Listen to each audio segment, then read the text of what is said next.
ಅನಾದ್ಯನಂತಂ ಅವ್ಯಕ್ತಂ ವ್ಯಕ್ತಾನಾಮಾದಿಕಾರಣಂ ಆನಂದಬೋಧೈಕರಸಂ ತನ್ಮಹನ್ ಗಣ್ಮಹೇ ಮಹಾಪದ್ಮವನಾಂತಸ್ಥೆ ಕಾರಣಾನಂದವಿಗ್ರಹೇ ಸರ್ವಭೂತಹಿತೇ ಮಾತಃ ಏಹಿ ಪರಮೇಶ್ವರಿ. ಇವತ್ತಿನ ಕೋಟಿ ಲಲಿತಾ ಸಹಸ್ರನಾಮ ಮಹಾಯಾಗಾಂಗತೆಯ ವಿಹಿತವಾಗಿರ್ತಕ್ಕಂತಹ ಲಲಿತಾ ಸತ್ಸಂಗಗಳನ್ನು ನಡೀತಾ ಇರುವಂಥದ್ದು. ಲಲಿತಾ ಸತ್ಸಂಗದಲ್ಲಿ ಪಾಲ್ಗೊಳ್ಳುವಿಕೆಯೇ ಒಂದು ಭಾಗ್ಯವಾಗುವಂಥದ್ದು. ಇಂತಹ ಒಂದು ಸಂದರ್ಭದಲ್ಲಿ ಬಂದಿರತಕ್ಕಂತಹ ಎಲ್ಲರಿಗೂ, ಆ ಮಾತೆಯ ಸ್ವರೂಪರಾಗಿರ್ತಕ್ಕಂತಹ ಎಲ್ಲ ತಾಯಂದಿರಿಗೂ ಭಕ್ತಿಪೂರ್ವಕವಾಗಿರ್ತಕ್ಕಂತಹ ನಮಸ್ಕಾರವನ್ನು ಹೇಳ್ತಾ, ಸತ್ಸಂಗ ಹೇಳುವಂತಹದ್ದು ನಮ್ಮಲ್ಲಿ ಭಕ್ತಿಯನ್ನು ಜಾಗೃತಗೊಳಿಸಿ ಆ ಜಗನ್ಮಾತೆಯ ಅನುಗ್ರಹ ಮತ್ತು ಸಾನ್ನಿಧ್ಯ ಸಾಮೀಪ್ಯಗಳನ್ನು ನಮಗೆ ತೋರಿಸುವಂತಹ ವ್ಯವಸ್ಥೆಯನ್ನು ಮಾಡುವಂಥದ್ದು ಸತ್ಸಂಗ ಎಂಬುದಾಗಿ ಹೇಳ್ತಾರೆ. ಹಾಗಾದರೆ ಸತ್ಸಂಗದ ಉಪನ್ಯಾಸವನ್ನು ಕೇಳಿದ ಮಾತ್ರಕ್ಕೆ ಆ ದೇವರ ಅನುಗ್ರಹ ಆಗಿಬಿಡುತ್ತದೆಯೇ ಅಂತ ಕೇಳಿದರೆ ಹಾಗಲ್ಲ. ನಾವು ಅನೇಕ ಮಂದಿ ಅಂದ್ಕೊಳ್ತೇವೆ, ಭಗವಂತನ ಅನುಗ್ರಹ ನಮಗಾಗಬೇಕು, ಆ ಜಗನ್ಮಾತೆಯ ಅನುಗ್ರಹ ನಮಗಾಗಬೇಕು, ನಾನು ಭಕ್ತಿಯಿಂದ ಲಲಿತಾ ಸಹಸ್ರನಾಮ ಅಥವಾ ಭಗವಂತನ ಸೇವೆ ಮಾಡುವಂತಹ ಒಂದು ಸಾಮರ್ಥ್ಯವಂತದ್ದು ನಮಗೆ ಪ್ರಾಪ್ತವಾಗಬೇಕು. ಆದರೆ ಕೆಲವೊಂದಷ್ಟು ದಿನದಲ್ಲಿ ಮಾತ್ರ ಸಾಧ್ಯವಾಗ್ತದೆ, ಆಮೇಲೆ ಲಲಿತಾ ಸಹಸ್ರನಾಮನೋ ಅಥವಾ ದೇವತಾ ಸ್ತುತಿಯನ್ನು ಮಾಡಲಿಕ್ಕೆ ಮನಸ್ಸೇ ಬರೋದಿಲ್ಲ ಅಂತೇಳಿ. ಅಂತಹ ಮನಃ ಪ್ರವೃತ್ತಿ ನಮಗೆ ಬರಬೇಕಾದ್ರೆ ಅಭ್ಯಾಸ ಇರುವುದು ಕೌಂತೆಯ ಎಂಬುದಾಗಿ ಹೇಳ್ತಾರೆ. ನಿರಂತರವಾಗಿರ್ತಕ್ಕಂತಹ ಅಭ್ಯಾಸದಿಂದ. ಅಭ್ಯಾಸ ಅಂದರೆ ಹೇಗೆ? ಎಲ್ಲಾದರೂ ಲಲಿತಾ ಆ ಭಗವಂತನ ನಾಮಸ್ಮರಣೆ ನಡೀತಾ ಇರತಕ್ಕಂತಹ ಜಾಗ ಹೋಗುವಂಥದ್ದು, ಅಥವಾ ಭಗವಂತನ ಭಕ್ತಿಪೂರ್ವಕವಾಗಿರ್ತಕ್ಕಂತಹ ಕಥೆಯನ್ನು ಕೇಳುವಂತಹದ್ದು, ಅಥವಾ ಅದೇ ವಿಷಯಕವಾಗಿರ್ತಕ್ಕಂತಹ ಒಂದು ಪರಿಸ್ಥಿತಿ ಅಥವಾ ವಾತಾವರಣಗಳಿಗೆ ನಾವು ಪುನಃ ಪುನಃ ಹೋಗುವಂತಹದ್ದು. ಈ ರೀತಿಯಾದಾಗ ಅನೇಕ ಸತ್ಸಂಗಗಳಲ್ಲಿ ನಾವು ಪಾತ್ರವನ್ನು ಭಾಗವಹಿಸಿದಾಗ ಸಹಜವಾಗಿ ನಮ್ಮ ಮನಸ್ಸು ಇರುವಂಥದ್ದು, ನಮ್ಮ ಭಾವ ಅನ್ನುವಂಥದ್ದು ಆ ರೀತಿಯಾಗಿರ್ತಕ್ಕಂಥ ಒಂದು ಪ್ರವೃತ್ತಿಯನ್ನು ಹೊಂದುತ್ತದೆ. ನಮ್ಮ ಮನಸ್ಸಲ್ಲಿ ಸಹಜವಾಗಿರ್ತಕ್ಕಂತಹ ಒಂದು ಭಾವನೆ ಬರ್ತದೆ. ಅದರಿಂದ ಭಕ್ತಿ ಅನ್ನುವಂಥದ್ದು ಜಾಗೃತವಾಗುವಂಥದ್ದು. ಯದ್ದ ಭಾವಂ ತದ್ ಭವತಿ ಎಂಬುದಾಗಿ ಹೇಳ್ತಾರೆ. ನಮ್ಮ ಭಾವ ಹೇಳುವಂಥದ್ದು ಯಾವುದಾದ್ರೂ ಇರ್ತದೆಯೋ ಅದೇ ರೀತಿಯಾಗಿರ್ತಕ್ಕಂತಹ ವ್ಯವಸ್ಥೆ ನಮ್ಮ ಜೀವನದಲ್ಲಿ ಪ್ರಾಪ್ತವಾಗ್ತದೆ ಎಂಬುದಾಗಿ. ಹಾಗಾದಾಗ ನಾವು ಪುನಃ ಪುನಃ ಅಂತಹ ಒಂದು ಲಲಿತಾ ಸತ್ಸಂಗವು ಅಥವಾ ಭಗವಂತನ ಚಿಂತನೆ ಇರುವಂತಹ ಜಾಗವು ಅಥವಾ ಭಗವಂತನ ಕಥೆಯನ್ನು ಕೇಳೋದು ಈ ರೀತಿಯಾಗಿ ಮಾಡಿದಾಗ ನಮ್ಮ ಮನಸ್ಸು ಒಂದು ಸಹಜವಾಗಿ ಆ ಮುಖವಾಗಿ ಪ್ರವಹಿಸುವಂಥದ್ದು. ಆವಾಗ ನಮ್ಮಲ್ಲಿ ಭಕ್ತಿ ಅನ್ನುವಂಥದ್ದು ಜಾಗೃತವಾಗುವಂಥದ್ದು. ಭಕ್ತಿ ಯಾವತ್ತೂ ಜಾಗೃತವಾಗ್ತದೆಯೋ ಸಹಜವಾಗಿ ಆ ಭಗವಂತನ ಅನುಗ್ರಹ ಹೇಳುವಂಥದ್ದು ನಮ್ಮ ಮೇಲೆ ಆಗುವಂಥದ್ದು. ಹಾಗಾಗಿ ಈ ರೀತಿಯಾಗಿರ್ತಕ್ಕಂತಹ ಸತ್ಸಂಗದಲ್ಲಿ ಪಾಲ್ಗೊಳ್ಳುವಿಕೆಯು ಅಷ್ಟೇ ಶ್ರೇಷ್ಠವಾಗಿರ್ತಕ್ಕಂಥದ್ದು.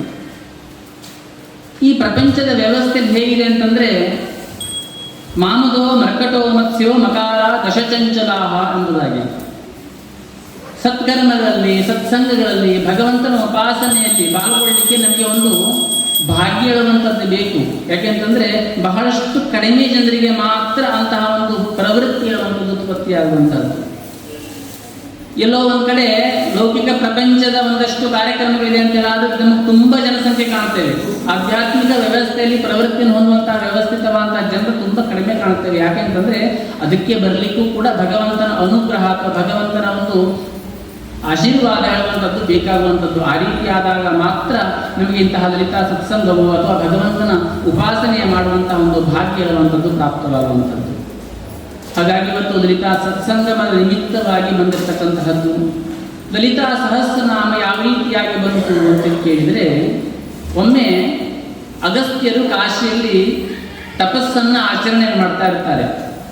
ನಿರಂತರವಾಗಿ ತಪಸ್ಸನ್ನು ಆಚರಣೆ ಮಾಡ್ತಾ ಇರ್ತಾರೆ. ಅಂತಹ ಸಂದರ್ಭದಲ್ಲಿ ಮಹಾವಿಷ್ಣುವಿನ ಸ್ವರೂಪಿಯಾಗಿರ್ತಕ್ಕಂತಹ ಹಯಗ್ರೀವರು ಪ್ರತ್ಯಕ್ಷರಾಗ್ತಾರೆ ಅಗಸ್ತ್ಯರ ಒಂದು ತಪಸ್ಸಿನಿಂದಾಗಿ. ತಪಸ್ಸಿಗೆ ಪ್ರತ್ಯಕ್ಷವಾಗಿರ್ತಕ್ಕಂತಹ ಹಯಗ್ರೀವರು ಅಗಸ್ತ್ಯನ ಕೇಳ್ತಾರೆ, ಯಾತಕ್ಕೋಸ್ಕರ ಈ ರೀತಿಯಾಗಿರ್ತಕ್ಕಂತಹ ತಪಸ್ಸನ್ನು ಮಾಡ್ತಾ ಇದೆ, ಇದ್ರ ಉದ್ದೇಶ ಏನು, ನಿಮಗೆ ಏನು ಬೇಕಾಗಿದೆ ಎಂಬುದಾಗಿ. ಆವಾಗ ಅಗಸ್ತ್ಯರು ಹೇಳ್ತಾರೆ, ಈ ಭೂಲೋಕದ ವ್ಯವಸ್ಥೆಯಲ್ಲಿ ಅನೇಕ ಜನರು ಕರ್ಮದ ಬಂಧನದಿಂದಾಗಿ ಕಷ್ಟದಲ್ಲಿ ತೊಳಗ್ತಾ ಇದ್ದಾರೆ. ಯಾವತ್ತೂ ಸಂತೃಪ್ತಿ ಹೇಳುವಂಥದ್ದೇ ಇಲ್ಲ. ಒಂದಲ್ಲ ಒಂದು ಸಂಕಷ್ಟ, ಒಂದು ಸರಿಯಾಯಿತು ಹೇಳುತ್ತಿ ಇನ್ನೊಂದು ಸಂಕಷ್ಟ ಬಂದಿರ್ತದೆ. ಆ ರೀತಿಯಾಗಿ ಯಾವುದೋ ಒಂದು ಕಷ್ಟದಲ್ಲಿ ನಷ್ಟವನ್ನು ಅನುಭವಿಸ್ತಾ ಸುಖ ಹೇಳುವಂಥದ್ದು, ಶಾಂತಿ ಹೇಳುವಂಥದ್ದು ನಿರಂತರವಾಗಿರೋದಿಲ್ಲ. ಯಾವುದೋ ಒಂದು ಟೈಮಲ್ಲಿ ನೆಮ್ಮದಿ ಅಂತ ಅನಿಸಿದ್ರೆ ಮಾರನೇ ಮತ್ತೇನೋ ಆಗಿದೆ. ಇವತ್ತು ನಾನು ಆರಾಮಾಗಿದ್ದಾನೆ ಅಂತ ಹೇಳಿದ್ರೆ ಕಷ್ಟವನ್ನು ಅನುಭವಿಸ್ತಾ ಇದ್ದಿರ್ತಾರೆ. ಅಂತಹವರಿಗೆ ಒಂದೇ ಮಂತ್ರದಿಂದ ಆಗಬೇಕು, ಅದಷ್ಟು ಬಹಳಷ್ಟು ಮಾಡಿದರೆ ಮಾಡಲಿಕ್ಕೆ ಸಾಧ್ಯವಾಗುವುದಿಲ್ಲ. ಆ ರೀತಿಯಾದಂತಹ ಒಂದು ಎಲ್ಲ ರೀತಿಯಾಗಿರ್ತಕ್ಕಂತಹ ಪ್ರಾಕಾರವಾಗಿರಬೇಕು. ಅದು ಯಂತ್ರದ ಸಾಮರ್ಥ್ಯವನ್ನು ಹೊಂದಿರಬೇಕು, ಮಂತ್ರದ ಸಾಮರ್ಥ್ಯವನ್ನು ಹೊಂದಿರಬೇಕು, ತಾಂತ್ರಿಕವಾದ ವ್ಯವಸ್ಥೆಯನ್ನು ಸಮರ್ಥವಾಗಿದ್ದಿರಬೇಕು. ಈ ಪ್ರಪಂಚದಲ್ಲಿ ಮನುಷ್ಯನಿಗೆ ಯಾವೆಲ್ಲ ಸುಖೋಪಭೋಗಗಳು ಬೇಕು ಅದೆಲ್ಲವನ್ನು ಕೊಡುವಂತಹ ಸಾಮರ್ಥ್ಯವೂ ಕೂಡ ಅದರಲ್ಲಿ ಇದ್ದಿರಬೇಕು. ಅಷ್ಟೇ ಅಲ್ಲ, ಪಾರಲೌಕಿಕವಾಗಿರತಕ್ಕಂತಹ ಶಾಂತಿಯನ್ನು ಕೊಡುವಂತಹ ವ್ಯವಸ್ಥೆಯು ಕೂಡ ಆ ಮಂತ್ರದಲ್ಲಿರಬೇಕು. ಅಂತಹ ಒಂದು ದಿವ್ಯವಾಗಿರತಕ್ಕಂತಹ ಮಾರ್ಗದರ್ಶನವನ್ನು ಮಾಡಿ ಎಂಬುದಾಗಿ ಅಗಸ್ತ್ಯರು ಹಯಗ್ರೀವರಲ್ಲಿ ಹೇಳುವಂತಹ ಆ ಮಾತನ್ನು ಕೇಳಿದಂತಹ ಹಯಗ್ರೀವರು ಮಂದಸ್ಮಿತರಾಗಿ ಹೇಳ್ತಾರೆ ಅಗಸ್ತ್ಯರಲ್ಲಿ, ಬ್ರಹ್ಮಾಂಡದ ಪುರಾಣದ ಅಂತರ್ಗತವಾಗಿರತಕ್ಕಂತಹ ಲಲಿತಾ ಸಹಸ್ರನಾಮ ಹೇಳುವಂಥದ್ದು ಎಲ್ಲದಕ್ಕೂ ಸರ್ವೌಷಧವಾಗಿರತಕ್ಕಂತಹದ್ದು, ದಿವ್ಯೌಷಧವಾಗಿರತಕ್ಕಂಥದ್ದು. ಈ ಪ್ರಪಂಚದಲ್ಲಿ ಮನುಷ್ಯನಿಗೆ ಯಾವೆಲ್ಲ ಸುಖೋಪಭೋಗಗಳು ಬೇಕೋ ಅದೆಲ್ಲವನ್ನು ಕೊಟ್ಟು ಯಸ್ಯಾಸ್ತಿ ಯೋಗ ನ ಚ ತತ್ರ ಭೋಗಃ, ಯಸ್ಯಾಸ್ತಿ ಭೋಗಃ ನ ಚ ತತ್ರ ಯೋಗಃ, ಶ್ರೀ ಸುಂದರಿ ಚರಣ ಸೇವಕ ತತ್ಪರಾಣಾಂ ಯೋಗಶ್ಚ ಭೋಗಶ್ಚ ಕರಸ್ಥೈವ ಎಂಬುದಾಗಿ ಹೇಳ್ತಾರೆ. ಎಲ್ಲಿ ಯೋಗ ಇದೆಯೋ ಅಲ್ಲಿ ಭೋಗಕ್ಕಿರ್ಲಿಕ್ಕೆ ಸಾಧ್ಯ ಇಲ್ಲ, ಎಲ್ಲಿ ಭೋಗ ಇದೆಯೋ ಅಲ್ಲಿ ಯೋಗ ಇರಲಿಕ್ಕೆ ಸಾಧ್ಯತೆ ಇಲ್ಲ. ಆದರೆ ಯೋಗ ಭೋಗಗಳೆರಡೂ ಕೊಡುವಂತಹ ಒಂದೇ ಒಂದು ವಿದ್ಯೆ ಇದ್ದರೆ ಅದು ಶ್ರೀವಿದ್ಯಾ, ಅದೇ ಲಲಿತಾ ಸಹಸ್ರನಾಮ ಎಂಬುದಾಗಿ ಅಗಸ್ತ್ಯರು ಹೇಳ್ತಾರೆ. ಈ ಸಹಸ್ರನಾಮ ಹೇಳುವಂತಹದ್ದು ಯಾವುದೋ ಒಬ್ಬ ವ್ಯಕ್ತಿ ಹೇಳಿರ್ತಕ್ಕಂಥದ್ದಲ್ಲ, ಇದು ಜಗನ್ಮಾತೆಯ ತನ್ನ ಒಂದು ಇಚ್ಛೆಯಿಂದ ತುಂಬ ಸಂತೋಷಕರವಾಗಿರ್ತಕ್ಕಂತಹ ಸಮಯದಲ್ಲಿ ವಶಿನ್ಯಾದಿ ವಾಗ್ದೇವತೆಗಳಿಗೆ ಲಲಿತಾ ಸಹಸ್ರನಾಮ ಓದೋರಿಗೆ ಗೊತ್ತಿರ್ತದೆ. ವಶಿನ್ಯಾದಿ ವಾಗ್ದೇವತಾ ಋಷಯ ಎಂಬುದಾಗಿ ಹೇಳ್ತಾರೆ. ಹೌದಾ? ವಶಿನ್ಯಾದಿ ವಾಗ್ದೇವತೆಯರ ಮುಖದಿಂದ ಲಲಿತಾ ಸಹಸ್ರನಾಮವನ್ನು ಹೇಳಿಸಿ ಅದನ್ನು ತಾನೇ ಕೇಳಿರ್ತಕ್ಕಂತಹದ್ದೇ ಈ ಲಲಿತಾ ಸಹಸ್ರನಾಮ ಹೇಳುವಂಥದ್ದು. ಲಲಿತಾ ಸಹಸ್ರನಾಮ ಅಂತಂದ್ರೆ ಅದರ ಅರ್ಥ ಏನು ಅಂತ ಕೇಳಿದ್ರೆ ಆ ಲಲಿತೆಯ ಸಂಬಂಧಪಟ್ಟಂತಹ 1000 ನಾಮಗಳು ಎಂಬುದಾಗಿ ಲಲಿತಾ ಸಹಸ್ರನಾಮ ಅಂತಂದ್ರೆ. ಹೌದಾ?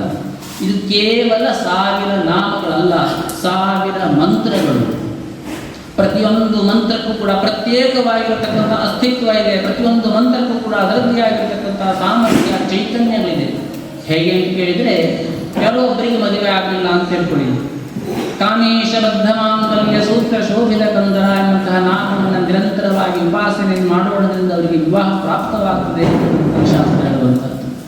ಅಷ್ಟೇ ಅಲ್ಲ, ಮನೆಯಲ್ಲಿ ಹೊಂದಾಣಿಕೆ ಇಲ್ಲ, ಸತಿಪತಿಯಲ್ಲಿ ಜಗಳ ಆಗ್ತಾ ಇರತಕ್ಕಂಥದ್ದು, ಅನೇಕ ರೀತಿಯಾಗಿರ್ತಕ್ಕಂತಹ ಮನೆಯಲ್ಲಿ ಕ್ಲಿಷ್ಟತೆ, ಹೊಂದಾಣಿಕೆ ಇಲ್ಲ. ಇವತ್ತಿನ ಕಾಲದಲ್ಲಿ ಇದು ಬಹಳಷ್ಟು ನಡೀತಾ ಇರತಕ್ಕಂಥದ್ದು. ಯಾಕೆಂತಂದ್ರೆ ಹೊಂದಾಣಿಕೆಯ ಕೊರತೆ ಹೇಳುವಂಥದ್ದು ಪ್ರತಿಯೊಂದು ಮನೆಯಲ್ಲೂ ಬಹುತೇಕವಾಗಿದ್ದಿರತಕ್ಕಂಥದ್ದು ನಾವು ನೋಡ್ತಾ ಇದ್ದಿರ್ತೇವೆ. ಕಾಮೇಶ್ವರ ಪ್ರೇಮ ರತ್ನ ಮಣಿ ಪ್ರತಿಪಣಸ್ತ್ರೀ ಎಂಬಂತಹ ನಾಮವನ್ನು ನಿರಂತರವಾಗಿ ನಾಮಸ್ಮರಣೆಯನ್ನು ಮಾಡೋಣದ್ರಿಂದ ಮನಸ್ಸಲ್ಲಿರ್ತಕ್ಕಂತಹ ಒಂದು ವಿವೇಚನ ಬುದ್ಧಿ ಹೇಳುವಂಥದ್ದು ಜಾಗೃತವಾಗುವಂಥದ್ದು, ಪರಸ್ಪರವಾಗಿ ಒಬ್ಬರ ಮೇಲೊಬ್ಬರಿಗೆ ಪ್ರೀತಿ ವಿಶ್ವಾಸಗಳು ಬೆಳೆಯುವಂತಹದ್ದು. ಲೋಕೋ ಭಿನ್ನ ರುಚಿ, ಎಲ್ಲರ ಮನಸ್ಸು ಕೂಡ ಎಲ್ಲರ ವಿಚಾರ ಕೂಡ ಒಂದೇ ರೀತಿಯಾಗಿರ್ಲಿಕ್ಕೆ ಸಾಧ್ಯವೇ ಇಲ್ಲ. ಒಂದು ವೇಳೆ ಒಂದೇ ರೀತಿ ಇದೆ ಅಂತ ಹೇಳಾದ್ರೆ ಪ್ರಪಂಚ ಮುಂದುವರಿಯೋದಿಲ್ಲ. ಯಾಕೆಂತಂದ್ರೆ ಈ ಕೈಯಲ್ಲಿರ್ತಕ್ಕಂತಹ ಬೆನ್ನು ಒಂದೇ ಲೆವೆಲ್ ಆಗಿದೆ ಅಂತಂದ್ರೆ ಊಟ ಮಾಡ್ಲಿಕ್ಕೆ ಆಗೋದೇ ಇಲ್ಲ. ಆದರೆ ಇದನ್ನು ಜೋಡಿಸಿದಾಗ ಮಾತ್ರ ಊಟ ಮಾಡ್ಲಿಕ್ಕೆ ಸಾಧ್ಯವಾಗ್ತದೆ. ಈ ರೀತಿಯಲ್ಲಿ ಜೋಡಿಸುವಂತಹ ವ್ಯವಸ್ಥೆಯನ್ನು ಮಾಡುವಂಥದ್ದು ಯಾವುದು ಕೇಳಿದ್ರೆ ಕಾಮೇಶ್ವರ ಪ್ರೇಮ ರತ್ನ ಮಣಿ ಪ್ರತಿಪಣಸ್ತರಿ ಎಂಬಂತಹ ಒಂದು ದಿವ್ಯವಾಗಿರ್ತಕ್ಕಂತಹ ನಾಮ. ಕೆಲವೊಬ್ಬರಿಗೆ ಆರ್ಥಿಕದಲ್ಲೋ ಅಥವಾ ಉದ್ಯೋಗದಲ್ಲೋ ತೊಂದರೆ ಆಗ್ತಾ ಇದೆ, ಸಮಸ್ಯೆಗಳಾಗ್ತಾ ಇದೆ ಅಂತ ಹೇಳಾದಾಗ ರತ್ನಕಿಂಕಿನಿಕಾರಣ್ಯಶನಾದಾಮಭೂಷಿತ ಎಂಬಂತಹ ನಾಮದಿಂದ ಉದ್ಯೋಗದಲ್ಲಿ ಬರ್ತಕ್ಕಂತಹ ಸಮಸ್ಯೆ ಹೇಳುವಂಥದ್ದು ನಿವೃತ್ತಿ ಆಗ್ತದೆ ಎಂಬಂಥದ್ದನ್ನು ಕೂಡ ಹೇಳುವಂಥದ್ದು. ಹಾಗಾದರೆ ಅಲ್ಲ, ಒಂದೊಂದು ನಾಮಗಳು ಪ್ರತ್ಯೇಕವಾಗಿ ಇಷ್ಟೊಂದು ಸಾಮರ್ಥ್ಯವನ್ನು ಹೊಂದಿದ್ದಾವೆ. ಲಲಿತಾ ಸಹಸ್ರನಾಮನೇ ಯಾಕೆ ಹೇಳಬೇಕ್ರಿ? ನಾವು ಒಂದು ನಾಮವನ್ನು ಹೇಳಿದರೆ ತುಂಬ ಒಳ್ಳೆಯದಲ್ವ? ನಮಗೆ ಅವಶ್ಯಕತೆ ಯಾವ ನಾಮಗಳಿದೆಯೋ, ಯಾವ ಸಮಸ್ಯೆಗಳಿದೆಯೋ, ಯಾವ ಸಮಸ್ಯೆಗೆ ಸಂಬಂಧಪಟ್ಟಂತಹ ನಾಮವೊಂದನ್ನು ಹೇಳಿದರೆ ಚಿಕ್ಕದಾಗಿ ಇದೆ. ಲಲಿತಾ ಸಹಸ್ರನಾಮವನ್ನು ಒಂದು ಸರಿ ಹೇಳಲಿಕ್ಕೆ ಅರ್ಧ ಗಂಟೆ ಬೇಕು. ಈ ಅರ್ಧ ಗಂಟೆಯಲ್ಲಿ ಈ ಚಿಕ್ಕ ನಾಮವನ್ನು 1000 ಸಲ ಹೇಳಬಹುದಲ್ಲ? ನಮ್ಮ ಕೌಂಟಿಂಗ್ ಸಂಖ್ಯೆ ಜಾಸ್ತಿನೂ ಆಗ್ತದಲ್ಲ. ಆ ರೀತಿಯಾಗಿ ಮಾಡಬಹುದಾ ಅಂತ ಕೇಳಿದರೆ ಮಾಡಬಹುದು. ಆದರೆ ಲಲಿತಾ ಸಹಸ್ರನಾಮವನ್ನು ಹೇಳಿ ಎಂಬುದಾಗಿ ಹೇಳ್ತೇವೆ. ಯಾಕೆ ಹೇಳ್ತೇವೆ ಅಂತ ಕೇಳಿದರೆ, ಹೊಟ್ಟೆ ತುಂಬಲಿಕ್ಕೆ ನಮಗೆ ಅನ್ನ ಇದ್ದರೆ ಸಾಕು, ಹೊಟ್ಟೆ ತುಂಬುತ್ತದೆ. ಆದರೆ ನಮಗದರಿಂದ ಸಂತೃಪ್ತಿ ಆಗೋದಿಲ್ಲ. ಅದಕ್ಕೆ ಸಾಂಬಾರು ಬೇಕು, ಪಲ್ಯ ಬೇಕು, ಚಟ್ನಿ ಬೇಕು, ಉಪ್ಪು ಬೇಕು, ಉಪ್ಪಿನಕಾಯಿ. ಯಾಕೆಂತಂದ್ರೆ ರುಚಿ ಬೇಕು. ನಾವು ಈ ಪ್ರಪಂಚದಲ್ಲಿ ಬದುಕ್ತಾ ಇದ್ದೇವೆ, ನಾಲಿಗೆಗೆ ಒಂದು ಸ್ವಾದ ಬೇಕು.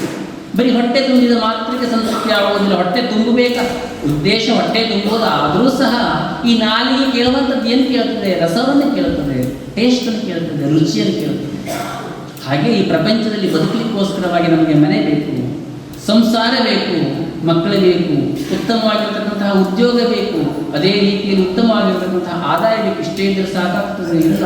ಸಮಾಜದಲ್ಲಿ ಹೆಸರು ಬೇಕು, ಕೀರ್ತಿ ಬೇಕು, ಗೌರವ ಬೇಕು. ಆಮೇಲೆ ಆಮೇಲೆ ಆಮೇಲೆ ಆಮೇಲೆ ನಮಗೆ ಮನಸ್ಸಿಗೆ ಬಂದ ಹಾಗೆ ಇನ್ನೂ ಹೆಚ್ಚು ಆಸೆಗಳು ಹೆಚ್ಚಾಗ್ತಾ ಹೋಗುವಂಥದ್ದು ಸಹಜವಾಗಿ. ಹಾಗಾಗಿ ಒಂದಷ್ಟು ವ್ಯವಸ್ಥೆಗಳು ನಮಗೆ ಬೇಕೇ ಬೇಕು, ಅನಿವಾರ್ಯದ ವ್ಯವಸ್ಥೆಗಳಿಗೆ ಅಷ್ಟು ಬೇಕೇ ಬೇಕು. ಒಂದು ಮನೆ ಬೇಕು, ಸಂಸಾರ ಬೇಕು, ಆ ಸಂಸಾರವನ್ನು ನಿಭಾಯಿಸಲಿಕ್ಕೆ ಸಂಬಂಧಪಟ್ಟಂತಹ ಒಂದು ಆರ್ಥಿಕ ವ್ಯವಸ್ಥೆ ಬೇಕು, ಆರ್ಥಿಕ ವ್ಯವಸ್ಥೆಯನ್ನು ಬದಲಿಗೋಸ್ಕರವಾಗಿ ಒಂದು ಉದ್ಯೋಗ ಬೇಕು, ಒಂದು ಸಮಾಜದಲ್ಲಿ ತಕ್ಕ ಮಟ್ಟಿಗೆ ಒಂದು ಗೌರವ ಬೇಕು. ಇದು ಮಿನಿಮಮ್ ಆಗಿ ಬೇಕೇ ಬೇಕಾಗಿರ್ತಕ್ಕಂಥದ್ದು. ಅತಿ ಆಸೆ ಅಂತ ಹೇಳಿಸ್ಕೊಳ್ಳೋದಿಲ್ಲ, ಯಾಕೆಂದ್ರೆ ಬೇಕೇ ಅವಶ್ಯಕತೆ. ಹೇಗೆ ಇದೆಲ್ಲ ಅವಶ್ಯಕತೆಗಳನ್ನು ಪೂರಿಸುವಂತಹ ಒಂದು ಇವತ್ತಿನ ಕಾಲದ ಭಾಷೆ ಹೇಳಬೇಕು ಅಂತ ಲಲಿತಾ ಸಹಸ್ರನಾಮ ಹೇಳುವಂಥದ್ದು ಒಂದು ಪ್ಯಾಕೇಜ್. ನಮಗೆಲ್ಲ ಆಸೆಗಳನ್ನು, ನಮ್ಮ ಬದುಕಿನಲ್ಲಿ ಬೇಕಾಗುವಂಥ ಎಲ್ಲ ವ್ಯವಸ್ಥೆಗಳನ್ನು ಕೊಟ್ಟು ನಮ್ಮನ್ನು ರಕ್ಷಣೆ ಮಾಡುವಂತಹದ್ದು ಲಲಿತಾ ಸಹಸ್ರನಾಮ ಹೇಳುವಂತಹದ್ದು. ಅಷ್ಟೇ ಅಲ್ಲ, ನಾವ್ಯಾರು ಕೂಡ ಇಲ್ಲಿ ಶಾಶ್ವತವಾಗಿ ಉಳಿಲಿಕ್ಕೆ ಬಂದವರಲ್ಲ. ಒಂದು ದಿನ ಹೋಗಲಿಕ್ಕೆ ಬೇಕು. ಸತ್ಯವಾದಂತಹ ಮಾತು ನಮಗೆಲ್ಲರೂ ಗೊತ್ತಿದೆ. ನಮಗೆ ನಿನ್ನೆ ಮಕ್ಕಳಾಗಿದ್ದವರು ಇವತ್ತು ತಂದೆ ತಾಯಿಯಾಗಿದ್ದಾರೆ, ಇವತ್ತು ತಂದೆ ತಾಯಿ ಆಗಿದ್ದವರು ನಾಳೆ ಅಜ್ಜ ಅಜ್ಜಿ ಆಗಿದ್ದಾರೆ, ನಾಳೆ ಅಜ್ಜ ಅಜ್ಜಿ ಆಗಿರ್ತಕ್ಕಂಥವರು ನಾಳೆ ಫೋಟೋ ಹಾಕಿ ಹಾರವನ್ನು ಹಾಕಿಸಿಕೊಂಡಿದ್ದಾರೆ. ಮತ್ತು ಮಾರನೇ ದಿವಸ ನೋಡಿದ್ರೆ ಆ ಫೋಟೋವೂ ಇಲ್ಲ, ಹಾರವೂ ಇಲ್ಲ, ಏನೂ ಇಲ್ಲ. ವ್ಯವಸ್ಥೆ ಇಷ್ಟೇ ಜೀವನದ ವ್ಯವಸ್ಥೆ, ಎಲ್ಲರಿಗೂ ಗೊತ್ತಿರತಕ್ಕಂತಹ ಸತ್ಯ. ಆದರೂ ನಮ್ಗೆ ಒಪ್ಪಿಕೊಳ್ಳಿಕ್ಕೆ ಸಾಧ್ಯವಾಗಲ್ಲ.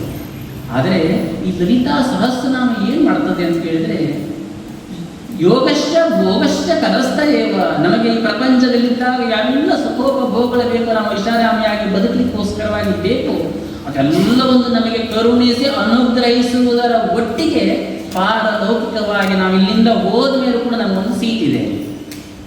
ನಾವೆಲ್ಲರೂ ಬಯಸೋದು ಏನು? ಎಲ್ಲೋದ್ರೂ ನಮಗೆ ಕುರ್ಚಿ ಬೇಕು ಅಂತೇಳಿ ಕುರ್ಚಿಗೋಸ್ಕರ ತುಂಬ ಒದ್ದಾಡ್ತೇವೆ. ನಾವು ಒಂದು ಸಭೆ ಸಮಾರಂಭ ಕೊಡೋದು ಜನ ತುಂಬ ಆಗ್ತಾರೆ ಹೇಳಿದ್ರೆ ಮುಂಚೆ ಹೋಗಿ ನಾವು ಕುರ್ಚಿಯನ್ನು ಹಿಡ್ಕೊಂಡು ಕೂತ್ಕೊಂಡಿರ್ತೇವೆ, ಹೌದಾ? ಅದೇ ರೀತಿ ಎಲ್ಲಿ ಹೋದ್ರೂ ಒಂದು ಕುರ್ಚಿ ಬೇಕು. ಆ ಕುರ್ಚಿಯ ವ್ಯವಸ್ಥೆಯನ್ನು ಲಲಿತಾ ಸಹಸ್ರನಾಮ ಹೇಳುವಂಥದ್ದು ಈ ಲೋಕದಲ್ಲಿರ್ಬೋದು ಅಥವಾ ಪಾರಲೌಕಿಕದಲ್ಲಿರ್ಬೋದು ಖಂಡಿತವಾಗಿ ಮಾಡುವಂಥದ್ದು. ಅದರಲ್ಲೇ ಹೇಳುವಂಥದ್ದು ಲಲಿತಾ ಸಹಸ್ರನಾಮವನ್ನು ಹೇಳ್ತಾ ಇದ್ದಾಗ ಯಾವ ರೀತಿಯಾಗಿರ್ತಕ್ಕಂಥ ಪ್ರಭಾವ ಪರಿಣಾಮಗಳಾಗ್ತದೆ ಹೇಳುವಂಥದ್ದು ಲಲಿತಾ ಸಹಸ್ರನಾಮದ ಮೊದಲನೆಯ ಮತ್ತು ಕೊನೆಯ ನಾಮವನ್ನು ಸೇರಿಸಿದರೆ ಅರ್ಥವಾಗುವಂಥದ್ದು. ಮೊದಲನೆಯ ನಾಮದಲ್ಲಿ ಏನು ಬರ್ತದೆ? ಶ್ರೀಮಾತ್ರೇ ನಮಃ. ಹೌದಾ? ಲಲಿತಾ ಸಹಸ್ರನಾಮವನ್ನು ಓದ್ತಾ ಇದ್ದಂತಲೇ ಗೊತ್ತಿರುವಂಥದ್ದು. ಶ್ರೀ ಅಂತಂದ್ರೇನು? ಸಂಪತ್ತು. ಸಂಪತ್ತು ಅಂದರೆ ಕೇವಲ ದುಡ್ಡು ಮಾತ್ರ ಅಲ್ಲ, ಆರೋಗ್ಯವೂ ಕೂಡ ಒಂದು ಸಂಪತ್ತು, ಮನಃಶಾಂತಿಯೂ ಕೂಡ ಒಂದು ಸಂಪತ್ತು, ಕೀರ್ತಿಯೂ ಕೂಡ ಒಂದು ಸಂಪತ್ತು, ಧನವೂ ಕೂಡ ಒಂದು ಸಂಪತ್ತು. ನಮಗೆ ಪ್ರಪಂಚದಲ್ಲಿ ಬೇಕಾಗುವಂತೆಲ್ಲ ವ್ಯವಸ್ಥೆಗಳು ಏನಿಲ್ಲ, ಆ ವ್ಯವಸ್ಥೆಗಳು ನಾವು ಸಂಪತ್ತು ಎಂಬುದಾಗಿ ಹೇಳ್ತೇವೆ. ಶ್ರೀ ಅಂತಂದ್ರೆ ಏನು? ಸಂಪತ್ತು. ಮಾತಾ ಅಂತಂದ್ರೇನು? ಸಂಪತ್ತನ್ನು ಕೊಡುವ ತಾಯಿ ಎಂಬುದಾಗಿ. ಹಾಗಾದರೆ ಈ ಮಧ್ಯದಲ್ಲಿರ್ತಕ್ಕಂಥ 998 ಕೊನೆಯ ನಾಮ ಏನು? ಶ್ರೀಮಾತಾ ಲಲಿತಾಂಬಿಕಾಯೇ ನಮಃ ಎಂಬುದಾಗಿ ಬರ್ತದೆ ಕೊನೆಯ ನಾಮ. ಹೌದಾ? ಶ್ರೀಮಾತಾ ಲಲಿತಾಂಬಿಕಾ. ಶ್ರೀಮಾತಾ ಲಲಿತಾಂಬಿಕಾ ಯಾರು ಅಂತ ಕೇಳಿದರೆ ಲಾಲಯತೀತಿ ಲಲಿತೆ ಎಂಬುದಾಗಿ ಹೇಳ್ತಾರೆ. ಯಾರು ಈ ಮಧ್ಯದಲ್ಲಿರ್ತಕ್ಕಂಥ 998 ನಾಮಗಳನ್ನು ಮೊದಲ ಮತ್ತು ಕೊನೆಯ ನಾಮಗಳನ್ನು ಸೇರಿಸಿ ಭಕ್ತಿ ಭಾವದಿಂದ ಉಚ್ಚರಿಸ್ತಾರೋ ಅವರನ್ನ ತಾಯಿ ತನ್ನ ತೊಡೆಯ ಮೇಲೆ ಮಕ್ಕಳನ್ನು ಯಾವ ರೀತಿಯಾಗಿ ಲಾಲಿಸ್ತಾಳೋ, ಯಾವ ರೀತಿಯಾಗಿ ಪಾಲಿಸ್ತಾಳೋ ಆ ರೀತಿಯಾಗಿ ನೋಡಿಕೊಳ್ಳುತ್ತಾಳೆ. ಅವರಿಗೆಲ್ಲ ರೀತಿಯಾಗಿರ್ತಕ್ಕಂತಹ ಭೂಲೋಕದಲ್ಲಿ ಬೇಕಾಗುವಂಥ ವ್ಯವಸ್ಥೆಗಳನ್ನು ಕಲ್ಪವೃಕ್ಷ ಕಾಮಧೇನುವಿನ ರೀತಿಯಲ್ಲಿ ಅವರಿಗೆಲ್ಲವನ್ನು ಕೊಟ್ಟು ಪಾರಲೌಕಿಕವಾಗಿರ್ತಕ್ಕಂಥ ವ್ಯವಸ್ಥೆಯನ್ನು ಕೂಡ ಕೊಡ್ತಾಳೆ ಎಂಬಂತಹದ್ದು ಇದರಿಂದ ಆ ಸಹಸ್ರನಾಮದ ಮೊದಲು ಮತ್ತು ಕೊನೆಯ ನಾಮವನ್ನು ಸೇರಿಸಿದಾಗ ಆಗುವಂತಹದ್ದು. ಅನೇಕ ಜನರಿಗೆ ಅನಿಸಬಹುದು, ನಾವು ಲಲಿತಾ ಸಹಸ್ರನಾಮ ಓದ್ತಾ ಇದ್ದೇವೆ ಬಹಳಷ್ಟು ಸಮಯದಿಂದ, ನಮಗೆ ಅಷ್ಟೊಂದು ಉಪಯೋಗ ಆಗಲಿಲ್ಲ ಅಂತೇಳಿ. ನಮ್ಮಲ್ಲಿ ಆ ರೀತಿಯಾಗಿರ್ತಕ್ಕಂಥ ಭಕ್ತಿ ಜಾಗೃತವಾದಾಗ ಮಾತ್ರ ನಮಗೆ ಅದರ ಫಲ ಅನ್ನುವಂಥದ್ದು ಪ್ರಾಪ್ತವಾಗುವಂಥದ್ದು. ಅಷ್ಟೇ ಅಲ್ಲ, ಕೆಲವೊಂದಷ್ಟು ಸಮಯದಲ್ಲಿ ಪ್ರತಿಯೊಂದು ವ್ಯವಸ್ಥೆಯಲ್ಲೂ ಒಂದು ಪರೀಕ್ಷೆ ಇದೆ. ಲೌಕಿಕ ವ್ಯವಸ್ಥೆಯಲ್ಲೇ ಇರಬೇಕಾದ್ರೆ ಪಾರಲೌಕಿಕ ವ್ಯವಸ್ಥೆಯಲ್ಲಿ ಇಲ್ಲದೆ ಹೋದರೆ ಆಗ್ತದೆ. ನಾವು PUC ಹೋಗಬೇಕು ಅಂದರೆ SSL ಪರ್ಸೆಂಟೇಜ್ ಆಗಬೇಕು ಅಥವಾ ಪಾಸ್ ಆದರೂ ಆಗಬೇಕು. ಪರ್ಸೆಂಟೇಜ್ ಆದರೂ ಉತ್ತಮವಾಗಿರ್ತಕ್ಕಂತಹ ವ್ಯವಸ್ಥೆ ಸಿಗ್ತದೆ. ಜಸ್ಟ್ ಪಾಸ್ ಆದರೆ ಯಾವುದೋ ಗೌರ್ಮೆಂಟ್ ಸ್ಕೂಲಲ್ಲಾದರೂ ಅವನು ಸಿಗ್ತದೆ. ಹೌದಾ? ಅದೇ ರೀತಿಯಲ್ಲಿ ಪರೀಕ್ಷೆಗಳು ಕೂಡ ಅದೇ ರೀತಿಯಾಗಿರುವಂಥದ್ದು. ಯಾರು ಅಧ್ಯಯನಕ್ಕಾಗಿ ನಿರಂತರವಾಗಿ ಹೋಗ್ತಾನೋ, ಯಾರಿಗೆ ಸಾಧನೆ ಮಾಡುವಂಥ ಆಸಕ್ತಿ ಇದ್ದಿರ್ತದೆ ಅಂಥವರಿಗೆ ಪರೀಕ್ಷೆ ಇರುವಂಥದ್ದು. ಯಾವುದು ಬೇಕಾಗದೆ ಹೋದಂಥವ್ರಿಗೆ ಪರೀಕ್ಷೆ ಇರೋದಿಲ್ಲ. ಅವ್ರು ಶಾಲೆಗೆ ಹೋಗಿಲ್ಲ, ಪರೀಕ್ಷೆಯಲ್ಲಿ ಎದುರಿಸಬೇಕು, ಅವರಿಗೆ ಅವಶ್ಯಕತೆ ಇಲ್ಲ. ಯಾರಿಗೆ ಸಾಧನೆ ಮಾಡಬೇಕು, ನಾನು ಉನ್ನತವಾಗಿರ್ತಕ್ಕಂತಹ ಮಾರ್ಗವನ್ನು ಆಯ್ಕೆ ಮಾಡಿಕೊಳ್ಬೇಕು ಅನ್ನುವಂಥದ್ದು ಇರ್ತದೆಯೋ ಅವರಿಗೆ ಪರೀಕ್ಷೆ ಇರುವಂಥದ್ದು ಬರುವಂಥದ್ದು. ಉತ್ತರ ಭಾರತದ ಒಂದು ಊರಿನಲ್ಲಿ ಹಿಮಾಂಶುಗಳು ಅಂತ ಒಬ್ಬ ವ್ಯಕ್ತಿ ಇಲ್ಲ. ಚಿಕ್ಕದಾದಂಥ ಕುಟುಂಬ ತಂದು ಮನೆಯಲ್ಲಿ ಗಂಡ ಹೆಂಡತಿ ಸುಖವಾದ ಸಂಸಾರ, ತುಂಬ ಬಡತನದ ಮನುಷ್ಯ, ಬಡತನದಲ್ಲಿರ್ತಕ್ಕಂಥವನು, ಒಂದು ಕೂಲಿ ಕೆಲಸಕ್ಕೆ ಹೋಗ್ತಾ ಇದ್ದಂಥವನು. 3 ಮಕ್ಕಳು ಆತನಿಗೆ. ಪ್ರತಿನಿತ್ಯ ದುಡ್ಕೊಂಡು ಬರಬೇಕು, ತಿನ್ನಬೇಕು, ಕಷ್ಟಪಟ್ಟು ದುಡಿಬೇಕು, ಕೂಲಿಗೆ ಹೋಗ್ತಾ ಇದ್ದಾನೆ. ಸಂಜೆ ಪೇಮೆಂಟನ್ನು ಮಾಡ್ತಾರೆ. ಪೇಮೆಂಟನ್ನು ಮಾಡಿರೋದ್ರಿಂದ ಬರಬೇಕಾದ ರೇಷನ್ ಅಂತ ತರಬೇಕು. ರೇಷನ್ ಅಂತಂದು ಪ್ರತಿನಿತ್ಯದ ದಿನ ಕಳಿಬೇಕು. ಮನೆಯಲ್ಲಿ ಆರ್ಥಿಕ ಅಥವಾ ಸಂಪತ್ತಿನ ಕೊರತೆ ಇದ್ದರೂ ಕುಟುಂಬದಲ್ಲಿ ಒಂದು ನೆಮ್ಮದಿ ಇತ್ತು. ಎಷ್ಟೋ ಸರಿ ಶ್ರೀಮಂತಿಕೆ ಇದ್ದ ಮಾತ್ರಕ್ಕೆ ನೆಮ್ಮದಿ ಇರೋದಿಲ್ಲ. ನೆಮ್ಮದಿ ಹೇಳುವಂಥದ್ದೇ ಬೇರೆ, ಶ್ರೀಮಂತಿಕೆಯೇ ಬೇರೆ. ಹಾಗಾಗಿ ಮನೆಯಲ್ಲಿ ನೆಮ್ಮದಿ ಇತ್ತು. ಬೆಳಗ್ಗಿಂದ ಕೆಲಸ ಮಾಡ್ತಾ ಇದ್ದ, ಸುಸ್ತಾಗ್ತಾ ಇತ್ತು. ಮನೆಗೆ ಬಂದು ಊಟ ಮಾಡಿ ಮಲಗಿದ್ರೆ ಸಾಕು ಅನಿಸ್ತಾ ಇತ್ತು. ಮಲಗಿದ್ರೆ ಅದು ಕಣ್ಣು ತುಂಬ ನಿದ್ದೆ ಬರ್ತಾ ಇತ್ತು. ಆ ರೀತಿಯಾಗಿರ್ತಕ್ಕಂತಹ ಜೀವನ. ಆದರೆ ಪ್ರತಿನಿತ್ಯವೂ ದುಡಿದೇ ಹೊಟ್ಟೆ ತುಂಬಬೇಕು. ಈ ರೀತಿಯಾಗಿರ್ತಕ್ಕಂತಹ ಪರಿಸ್ಥಿತಿ. ಒಮ್ಮೆ ಅವನಿಗೆ ಏನಾಗ್ಬಿಡ್ತದೆ ಅಂತಂದರೆ ಚರ್ಮ ವ್ಯಾಧಿ ಬರ್ತದೆ, ಸ್ಕಿನ್ ಅಲರ್ಜಿ ಸ್ಟಾರ್ಟ್ ಆಗಿರ್ತದೆ. ಸ್ಟಾರ್ಟ್ ಆಯಿತು, ಒಂದು ಔಷಧಿಗಳನ್ನು ಮಾಡ್ತಾನೆ, ಉಪಚಾರಗಳನ್ನು ಮಾಡ್ತಾನೆ, ಯಾವುದೇ ರೀತಿಯಾಗಿರ್ತಕ್ಕಂತಹ ಪರಿಣಾಮ ಆಗೋದಿಲ್ಲ. ಅದು ದಿನ ದಿನ ದಿನ ದಿನ ದಿನ ಜಾಸ್ತಿ ಆಗ್ತಾ ಹೋಗಿ ಪ್ರಾರಂಭವಾಯಿತು. ಔಷಧಿಯನ್ನು ಮಾಡ್ತಾನೆ, ವೈದ್ಯರ ಹತ್ರ ಹೋಗ್ತಾನೆ. ವೈದ್ಯರು ಎಲ್ಲ ರೀತಿಯಾಗಿರ್ತಕ್ಕಂಥ ಔಷಧೋಪಚಾರಗಳನ್ನು ಮಾಡಿದ್ರು ಕೂಡ ಇದು ದಿನೇ ದಿನೇ ವರ್ಧತೆ ನಿತ್ಯ, ದಿನ ದಿನ ದಿನ ಬೆಳೀತಾನೆ ಇತ್ತು. ಇಡೀ ಮೈಗೂ ಆವರಿಸಲಿಕ್ಕೆ ಪ್ರಾರಂಭವಾಯಿತು. ಒಂದು ದಿನ ವೈದ್ಯರು ಕೂಡ ಬೇಚಲಿದ್ದು ಆಗೋದಿಲ್ಲ ಅಂತೇಳಿ. ಈ ಪರಿಸ್ಥಿತಿ ಬಂದಾಗ ಅವನಿಗೆ ಬಂದಿರುವಂಥದ್ದು ಸ್ಕಿನ್ ಅಲರ್ಜಿ ನೋಡಿದ ತಕ್ಷಣ ಕಾಣಿಸ್ತದೆ. ಅವನು ಎಲ್ಲೆಲ್ಲಿ ಕೆಲಸಕ್ಕೆ ಹೋಗ್ತಾ ಇದ್ನೋ ನಾಳೆಯಿಂದ ಕೆಲಸಕ್ಕೆ ಬರಬೇಡಪ್ಪ ಅಂತ ಹೇಳಿ ಪ್ರಾರಂಭ ಮಾಡಿದ್ರು. ಯಾಕೆ ಅಂತಂದರೆ ನಮಗೂ ಅಲರ್ಜಿ ಬಂದರೆ ಅಂತೇಳಿ ಮಕ್ಕಳು ಆಟ ಆಡ್ತಾ ಇರ್ತಾರೆ, ಮಕ್ಕಳಿಗೆ ಬಂದರೆ ಅಥವಾ ನಮಗೆ ಬಂದರೆ ಹೇಳುವಂಥ ಭಯದಿಂದ ಯಾರು ಮನೆಗೆ ಕೆಲಸಕ್ಕೆ ಬರೋದು ಬೇಡ ಅಂತೇಳಿ ಪ್ರಾರಂಭ ಮಾಡಿದ್ರು. ಪಾಪ ಈತನ ಪರಿಸ್ಥಿತಿ ತುಂಬ ಕಷ್ಟಕ್ಕೆ ಬಂದ್ಬಿಟ್ಟು. ಯಾಕೆಂತಂದ್ರೆ ದುಡಿದರೆ ಮಾತ್ರ ಈತನ ಹೊಟ್ಟೆ ತುಂಬಬೇಕು. ದುಡಿಲಿಕ್ಕೆ ಹೋಗಬೇಕು ಅಂತ ದುಡಿಲಿಕ್ಕೆ ಕರೆಯೋದೇ ಇಲ್ವಲ್ಲ, ಯಾರು ಎಲ್ಲೂ ಕೂಡ ಕರೆಯೋದೇ ಇಲ್ಲ. ಅಂತಹ ಒಂದು ಪರಿಸ್ಥಿತಿ. ಏನೋ ಒಂದಷ್ಟು ಕಷ್ಟಕಾಲಕ್ಕೆ ಬೇಕು ಅಂತ ಹೇಳೋ ಒಂದಷ್ಟು ಕೂಡಿಟ್ಟಿದ್ದ, ಅದು ಕೂಡ ದಿನ ಖಾಲಿ ಆಗ್ತಾ ಬಂತು. ಕೆಲಸಕ್ಕೆ ಹೋಗ್ಲಿಕ್ಕೆ ಅವಕಾಶಗಳಿಲ್ಲ. ಮನೆಯಲ್ಲಿ ಬಡತನ, ಮನೆಯಲ್ಲಿ ಚಿಕ್ಕ ಚಿಕ್ಕ ಮಕ್ಕಳು 3 ಮಂದಿ ಇರ್ತಕ್ಕಂತಹದ್ದು. ಯಾವ ರೀತಿಯಾಗಿ ಜೀವನ ಕಳಿಬೇಕು ಅಂತದ್ದು ಗೊತ್ತಾಗ್ತಾ ಇಲ್ಲ. ಈತ 2 ಹೊತ್ತು ಊಟ ಮಾಡೋದನ್ನು 1 ಹೊತ್ತು ಊಟ ಮಾಡಿ ಮಕ್ಕಳಿಗೆ ಕೊಡಲಿಕ್ಕೆ ಪ್ರಾರಂಭ ಮಾಡಿದ. ಆದರೂ ಉತ್ಪತ್ತಿ ಇಲ್ಲ ಅಂತ ಹೇಳಿ ಆದ್ಮೇಲೆ ಕೂಡಿಟ್ಟಿರೋದು ಎಷ್ಟು ದಿವಸ ಇರಲಿಕ್ಕೆ ಸಾಧ್ಯತೆ ಇದ್ದಿರ್ತದೆ. ಆದರೆ ದಿನೇ ದಿನೇ ಅದೇ ರೀತಿಯಾಗಿರ್ತಕ್ಕಂಥ ಪರಿಸ್ಥಿತಿ ಬಂತು. ಮನೆಯಲ್ಲಿ ಊಟಕ್ಕಿಲ್ಲದಂಥ ಪರಿಸ್ಥಿತಿ. ಈತನ ವ್ಯಾಧಿ ಹೇಳುವಂಥದ್ದು ಪ್ರತಿನಿತ್ಯ ಹೆಚ್ಚಾಗುವಂಥದ್ದು. ನೋಡಿದಂತಹ ದೈವಾದಿಗಳೆಲ್ಲರೂ ಕೂಡ ಇವರನ್ನ ಮುಂಚೆ ಏನು ಸುಖವಾಗಿದ್ದರು ಅಂತ ನೋಡ್ತಾ ಇದ್ರು, ಆ ಸಂದರ್ಭದಲ್ಲಿ ನೋಡಿದಂಥವರೆಲ್ಲರೂ ಕೂಡ ಸಹಾಯವನ್ನು ಕೇಳಿದವರೆಲ್ಲರೂ ಕೂಡ ನಿಂದೆಯನ್ನು ಮಾಡಲಿಕ್ಕೆ ಪ್ರಾರಂಭ ಮಾಡಿದರು. ಹತ್ತಿರದವರೆಲ್ಲರೂ ಕೂಡ ನಿಂದೆ ಮಾಡುವಂತಹದ್ದು. ಉದ್ಯೋಗಕ್ಕೆ ಹೋಗಲು ಅವಕಾಶವೇ ಇಲ್ಲ. ಮನೆಯಲ್ಲಿ ಉಪವಾಸ ಕುಳಿತುಕೊಳ್ಳುವಂತಹ ಪರಿಸ್ಥಿತಿ. ಎಷ್ಟು ದಿವಸ ಬದುಕ್ತಾನೆ ಮನುಷ್ಯ? ನಿರ್ಣಯವನ್ನು ಮಾಡಿದ, ನಾನು ಸಾಯಬೇಕು ಅಂತೇಳಿ. ಮತ್ತೇನು ದಾರಿಯೇ ಇಲ್ಲ ಆತನಿಗೆ. ಹೇಗೆ ಬದುಕ್ತಾನೆ ಪಾಪ? ಚಿಕ್ಕ ಚಿಕ್ಕ ಮಕ್ಕಳು ನೋಡ್ಲಿಕ್ಕೆ ಸಾಧ್ಯವಾಗೋದಿಲ್ಲ. ಅಂತಹ ಒಂದು ಕ್ಲಿಷ್ಟಕರವಾಗಿರತಕ್ಕಂತಹ ಒಂದು ಪರಿಸ್ಥಿತಿ. ಯೋಚನೆ ಮಾಡ್ತೇನೆ, ನಾನು ಸತ್ತು ಬಿಡಬೇಕು, ಈ ಜೀವನ ಬೇಡ, ನನಗೆ ಯಾರೂ ಇಲ್ಲ ಅಂತೇಳಿ. ಊರಿನ ಹೊರಗಡೆ ಒಂದು ಹಾಳೆ ಬಿದ್ದಿರ್ತಕ್ಕಂತಹ ಒಂದು ದೇವಸ್ಥಾನ. ಸಾಯಲಿಕ್ಕೆ ಎಲ್ಲ ಹೋಗ್ಬೇಕಂತ ಗೊತ್ತಿಲ್ಲ ಆತನಿಗೆ. ಕಾಲಿರುವಂತಹ ಜಾಗ ಹೋಗ್ಬೇಕು, ಅಲ್ಲಿ ಯಾರು ಬರ್ತಾ ಇರಲಿಲ್ಲ, ಅಲ್ಲಿಗೆ ಹೋಗ್ತಾನೆ. ಸಾಯಲಿಕ್ಕೆ ಏನು ಆಪ್ಷನ್ ಇದೆ ಹುಡುಕ್ತಾನೆ. ಅಲ್ಲಿ ನೋಡಿದ್ರೆ ಒಂದು ಹಾಳು ಬಿದ್ದ ಬಾವಿ ಇತ್ತು. ಇದು ಯೋಗ್ಯವಾಗಿರ್ತಕ್ಕಂತಹ ಒಂದು ಜಾಗ, ನಾನು ಇಲ್ಲಿ ಹೋಗಿ ಸಾಯಬೇಕು ಅಂತೇಳಿ ನಿರ್ಣಯವನ್ನು ಮಾಡ್ತಾನೆ. ನಿರ್ಣಯವನ್ನು ಮಾಡಿ ಇನ್ನೇನು ಬಾವಿಗೆ ಜಿಗಿಬೇಕು ಅಷ್ಟೊತ್ತಿಗೆ ಯಾರೋ ಒಬ್ಬ ಸಂತ ಅದೇ ಮಾರ್ಗದಲ್ಲಿ ಹೋಗ್ತಾ ಇದ್ದಂಥವನು ನೋಡ್ತಾನೆ. ಏನಪ್ಪ ಏನಾಯಿತು ಅಂತ ಕೇಳ್ತಾನೆ. ಪರಿಸ್ಥಿತಿಯನ್ನು ಹೇಳ್ತಾನೆ, ಈ ರೀತಿಯಾಗಿದೆ, ನಾನು ಊಟ ಮಾಡದೆ ವಾರಗಟ್ಟಲೆ ಕಳೆದು ಬಿಟ್ಟಿದೆ. ಈಗ ಮಕ್ಕಳಿಗೂ ಊಟ ಬೆಳೆಸಲಿಕ್ಕೆ ಊಟ ಇಲ್ಲ ನನ್ನ ಬಳಿ. ಈ ರೀತಿ ಆಗಿರ್ತಕ್ಕಂತಹ ಪರಿಸ್ಥಿತಿ. ನನಗೆ ಯಾರೂ ಕೆಲಸಕ್ಕೆ ಕರೀತಾ ಇಲ್ಲ. ನನ್ನ ಜೀವನದಲ್ಲಿ ಆಗ್ತಕ್ಕಂಥ ಈ ಚರ್ಮ ವ್ಯಾಧಿಯಿಂದ ತುಂಬ ಹಿಂಸೆಗಳಾಗ್ತಾ ಇದೆ. ಬದುಕಿದ್ದು ಏನು ಉಪಯೋಗ? ಬದುಕಿದ್ದು ಯಾವುದೇ ಆಪ್ಷನ್ಗಳೇ ಇಲ್ಲ. ಬದುಕಿದ್ದು ಉಪಯೋಗವೇ ಇಲ್ಲ. ಈ ರೀತಿ ಆದಾಗ ಅದಕ್ಕಿಂತ ಸಾಯುವುದು ಮೇಲು. ಈ ಮಕ್ಕಳನ್ನು ನನ್ನ ಹತ್ರ ನೋಡ್ಲಿಕ್ಕೆ ಸಾಧ್ಯವಾಗ್ತಾ ಇಲ್ಲ ಅಂತ ಹೇಳ್ತಾನೆ. ಅವಾಗ ಹೇಳ್ತಾನೆ ಆ ಮಹಾತ್ಮರು, ಸಾಯೋದೇ ನಿಜವಾಗಿದ್ದರೆ ಈ ರೀತಿಯೇ ಯಾಕೆ ಸಾಯಬೇಕು ನೀನು? ಬದುಕಿನ ಕ್ಷಣದಲ್ಲಂತೂ ಆನಂದವನ್ನು ಅನುಭವಿಸ್ಲಿಕ್ಕೆ ನನ್ನ ಹತ್ರ ಸಾಧ್ಯವಾಗಲಿಲ್ಲ. ಆದರೆ ಹೋದಾಗಾದರೂ ಸತ್ತ ಮೇಲೆ ಆದರೂ ಕೂಡ ಭಗವಂತನ ಸಾನ್ನಿಧ್ಯಕ್ಕೆ ಹೋಗಿ ಮಾಡ್ಕೊಳ್ಬೋದಲ್ಲ ನೀನು ಅಂತ ಹೇಳ್ತಾರೆ. ಏನು ಮಾಡಬೇಕು ಅಂತ ಕೇಳ್ತಾನೆ. ಹಾಗೆ ಹೇಳ್ತಾರೆ, ಲಲಿತಾ ಸಹಸ್ರನಾಮವನ್ನು ಓದು. ಸ್ವಾಮಿ, ಲಲಿತಾ ಸಹಸ್ರನಾಮವನ್ನು ಹೇಗೆ ಓದಬೇಕು? ನಾನೊಬ್ಬ ಕೆಲವು ಕೂಲಿಕೆ ಮಾಡ್ತಾ ಇದ್ದಂಥ ವ್ಯಕ್ತಿ, ನನಗೆ ಓದಲಿಕ್ಕೆ ಬರೋದಿಲ್ಲ, ಬದುಕಲಿಕ್ಕೆ ಬರೋದಿಲ್ಲ, ಆದರೆ ಬರೀಲಿಕ್ಕೆ ಬರೋದಿಲ್ಲ, ಅಂಥ ವ್ಯವಸ್ಥೆ ಇದೆ. ಅದೆಲ್ಲ ಬಂದರೂ ಸಹ ಅದನ್ನು ಮಾಡುವಂಥ ತಾಳ್ಮೆ ನನಗಿದೆಯೇ ಇವತ್ತು? ನನ್ನ ಪರಿಸ್ಥಿತಿ ಈ ರೀತಿಯಾಗಿರ್ತಕ್ಕಂಥದ್ದು. ಆಗ ಅವ್ರು ಹೇಳ್ತಾರೆ, ನೀನು ಉಪವಾಸ ಬಿದ್ದೇ ಸಾಯುವಂಥ ಪರಿಸ್ಥಿತಿ ಇದೆ, ಬಾವಿಯಲ್ಲಿ ಬಿದ್ದರೂ ಕೂಡ ಸತ್ತೇ ಬಿಟ್ಟು ಅಂತ ಹೇಳಲಿಕ್ಕೆ ಬರೋದಿಲ್ಲ. ಯಾರೋ ಒಬ್ಬರು ಬಿದ್ದದ್ದನ್ನು ನೋಡಿ ಎತ್ತಿದ್ರು ಅಂತ ಹೇಳಿದ್ರೆ ಎಷ್ಟು ನೀರಿದೆ ಅಂತ ಗೊತ್ತಿಲ್ಲ, ಅರ್ಧಕ್ಕೆ ಹೋಗಿ ಅಲ್ಲೇ ಬಿದ್ದೆ ಅಂತ ಹೇಳಿದ್ರೆ ಅನೇಕ ರೀತಿ ಆಗ್ತಾರಲ್ಲ. ಹಾಗಾಗಿ ನೀನೊಂದು ಕೆಲಸ ಮಾಡು, ಒಂದು ಕಡೆ ಕುಳಿತುಕೋ, ಸಂಪೂರ್ಣ ಜವಾಬ್ದಾರಿಯನ್ನು ಭಗವಂತನಿಗೆ ಭಗವತಿಗೆ ಸಮರ್ಪಿಸು. ಶ್ರೀಮಾತ್ರೇ ನಮಃ ಎನ್ನುವಂತಹ ನಾಮವನ್ನು ನಿರಂತರ ಉಚ್ಚಾರ ಮಾಡ್ತಾ ಇರುವಂಥದ್ದು. ಅವರು ಹೇಳ್ತಕ್ಕಂತಹ ಒಂದು ಮಾತನ್ನು ಕೇಳಿ ಆತನಿಗೂ ಹೌದು ಅನ್ನಿಸ್ತು. ಸಾಯೋದೇ ಆದರೆ ಭಗವಂತನ ಹತ್ತಿರವಾದರೂ ಹೋಗುವ, ಕೊನೆಯ ಕ್ಷಣದಲ್ಲಾದರೂ ಭಗವಂತನ ನಾಮಸ್ಮರಣೆಯನ್ನು ಮಾಡೋಣ. ಈ ಹಿಂದಂತೂ ನಾವು ಮಾಡಲಿಕ್ಕೆ ಆಗಲಿಲ್ಲ, ಇಂತಹ ಪರಿಸ್ಥಿತಿ ಇದೆ ಅಂತೇಳಿ ಆತನಿಗೆ ಯಾವುದೇ ರೀತಿಯಾಗಿರತಕ್ಕಂತಹ ಮಾರ್ಗ ಇಲ್ಲ, ಯಾವುದೇ ರೀತಿಯಾಗಿರ್ತಕ್ಕಂತಹ ಜನ ಇಲ್ಲ, ಸಹಕಾರ ಕೊಡುವಂಥವಿಲ್ಲ. ಅವನಿಗೆ ಗತಿ ಇರೋದು ಯಾವುದು ಕೇಳಿದರೆ ಆ ಜಗನ್ಮಾತೆಯು ಒಬ್ಬಳೆಯಾಗಿದ್ದ ಸಂದರ್ಭದಲ್ಲಿ ಭಕ್ತಿ ಭಾವದಿಂದ ಕಣ್ಣು ಮುಚ್ಚಿ ಪ್ರಾರ್ಥನೆಯನ್ನು ಮಾಡಲಿಕ್ಕೆ ಪ್ರಾರಂಭವನ್ನು ಮಾಡ್ತಾನೆ, ನಾಮಸ್ಮರಣೆಯನ್ನು ಮಾಡ್ತಾನೆ. ಎಷ್ಟೊಂತೇಳಿ ನಾಮಸ್ಮರಣೆಯನ್ನು ಮಾಡ್ತಾನೆ. ನಾಮಸ್ಮರಣೆ ನಿರಂತರವಾಗಿ ಮಾಡ್ತಾ ಇರ್ತಕ್ಕಂಥ ಪೇಷನ್ಸ್ ಇರುವಂಥ ವ್ಯವಸ್ಥೆ ಇಲ್ಲ, ಆದರೂ ಆತನಿದನ್ನು ಇಲ್ಲ, ಅದು ಕೂಡ ಇಲ್ಲ. ಅದನ್ನು ಮಾಡಲಿಕ್ಕೆ ಕೂಡ ಶಕ್ತಿ ಬೇಕಲ್ಲ, ಅದನ್ನು ಮಾಡಲಿಕ್ಕೆ ಕೂಡ ಆತನ ಶಕ್ತಿ ಇಲ್ಲ.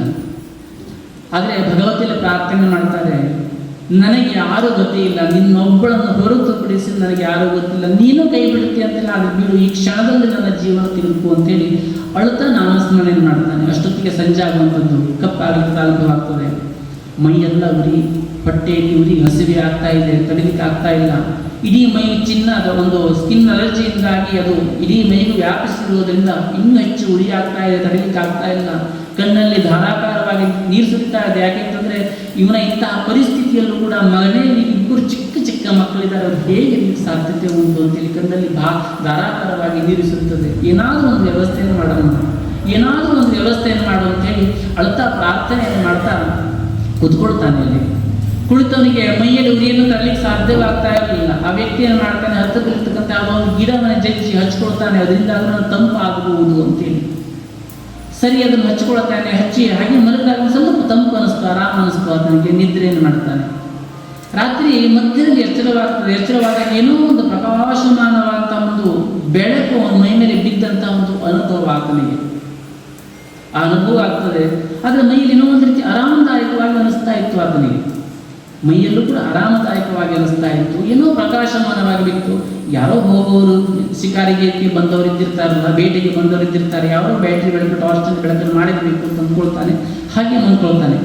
ಔಷಧಿಯನ್ನು ಲೇಪನ ಮಾಡಿರೋದ್ರಿಂದ ಸ್ವಲ್ಪ ಏನೋ ಆಯಿತು ಅಂತೇಳಿ ಬೆಳಿಗ್ಗೆ ಎದ್ದು ನೋಡ್ತಾನೆ. ಆತನ ಮೈ ಮೇಲೆ ಇರ್ತಕ್ಕಂತಹ ಯಾವುದೇ ರೀತಿಯಾಗಿರ್ತಕ್ಕಂತಹ ಸ್ಕಿನ್ ಅಲರ್ಜಿ ಏನಿತ್ತು, ಚರ್ಮ ವ್ಯಾಧಿ ಇತ್ತು, ಯಾವುದೂ ಇಲ್ಲ. ತುಂಬ ಸೂಕ್ಷ್ಮವಾಗಿತ್ತು, ತುಂಬ ಚೆನ್ನಾಗಿತ್ತು, ಆಕರ್ಷಕವಾಗಿರ್ತಕ್ಕಂಥ ವ್ಯವಸ್ಥೆಯಲ್ಲಿ ಚರ್ಮ ಅಳುವಂಥದ್ದು ಪರಿವರ್ತನೆ ಆಗಿತ್ತು. ಆಶ್ಚರ್ಯವಾಗ್ತದೆ. ಒಮ್ಮೆ ಅನ್ನಿಸ್ತದೆ ಆ ಔಷಧಿ ಯಾವುದೋ ಒಂದು ದಿವ್ಯವಾಗಿರ್ತಕ್ಕಂತಹ ಔಷಧಿ ಅಂತೇಳಿ, ಇನ್ನೊಮ್ಮೆ ಅನ್ನಿಸ್ತದೆ ಭಗವತಿಯ ಅನುಗ್ರಹ ನನಗಾಯಿತು ಅಂತೇಳಿ. ಆತ ಅಚಾನಕ್ಕಾಗಿ ಈ ರೀತಿಯಾಗಿರ್ತಕ್ಕಂತಹ ಪರಿವರ್ತನೆ ಆಯಿತು ಅಂತೇಳಿ ತುಂಬ ಸಂತೋಷದ ಕುಣಿದಾಡ್ತಾ ಇಡೀ ಊರನ್ನ ತಿರುಗಾಡ್ತಾನೆ. ರಾಜನಿಗೆ ಸುದ್ದಿ ಮುಟ್ತದೆ.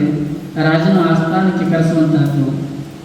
ಅನಿರೀಕ್ಷಿತವಾಗಿ ಈತನಿಗೆ ಈ ರೀತಿಯಾಗಿರ್ತಕ್ಕಂಥ ಪರಿವರ್ತನೆ ಆಗಿದೆ ಅಂತಂದ್ರೆ ಒಂದಿಲ್ಲೇನೋ ಸಾಮರ್ಥ್ಯ ಇದೆ ಅಂತೇಳಿ ರಾಜನೂ ಕೂಡ ಅವನಿಗೆ ಕೆಲವೊಂದಷ್ಟು ದ್ರವ್ಯಗಳನ್ನು ಕೊಡ್ತಾನೆ.